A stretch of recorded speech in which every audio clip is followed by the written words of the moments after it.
ನಮಸ್ಕಾರ ಕರ್ನಾಟಕ ಮಂದಿಗೆ ಎಲ್ಲರೂ ನೋಡ್ದಂಗ ಗಿಲ್ಲಿ ಹೆಂಗೆ ಗೆದ್ದಾನಲ್ರಿ. ಯಾರು ಸಪೋರ್ಟ್ ಮಾಡ್ರಿ ಗಿಲ್ಲಿ ಗೆದ್ಲಿಕ್ಕ ನಾನು ಕಮೆಂಟ್ ಮಾಡಿ ಹೇಳ್ರಿ. ಅದೇ ಥರ ಏನಪ್ಪ ಇದು ವಿಷಯ ಅನ್ಬೇಕಾದ್ರೆ ರೈತರ ಬಗ್ಗೆ ವಿಡಿಯೋ ಮಾಡಕತ್ತೀನಿ ನಾ. ಯಾಕೆ ಮಾಡಕತ್ತೀನಿ ಅನ್ಬೇಕಾದ್ರೆ ಗಿಲ್ಲಿಗೆ ಎಲ್ಲರೂ ಗೆದ್ದಿಲಿತ್ತಂದು ಹೆಂಗೆ ಸಪೋರ್ಟ್ ಮಾಡ್ರಿ ಕರ್ನಾಟಕ ಜನತೆ.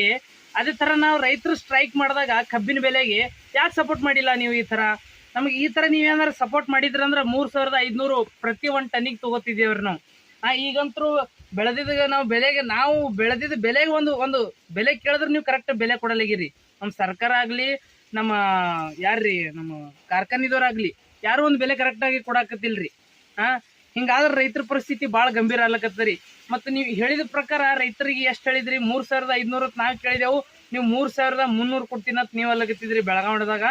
ಈಗ ಎಷ್ಟು ಕೊಟ್ಟಿರಂದ್ರೆ ನನಗಂತೂ ಅಲ್ಲಿ ಕೇಳಿದ ಪ್ರಕಾರ 2900 ಕೊಟ್ಟಿರಿ ಅಂತ ನನಗೆ ಇಷ್ಟು ಕೇಳ್ಪಟ್ಟಿನಿ ರೀ. ಇದು ಎಲ್ಲಿಯಪ್ಪ ಅನ್ಬೇಕಾರೆ ಕಲಬುರಗಿದಾಗ್ರಿ ಇದು. ಮತ್ತು ಬೆಳಗಾವಿದಾಗ ಎಷ್ಟು ಕೊಟ್ಟಿರಪ್ಪ ಅನ್ಬೇಕಾರೆ 3200 ರೂಪಾಯಿ ಅಲ್ಲಿ ಕೊಟ್ಟಿದ್ದಾರೆ ಅಂತ ಹೇಳಿರಿ. ಇನ್ನೂ ಒಂದೊಂದು ಕಂತು 2 ಉಳ್ದಾವ್ರಿ.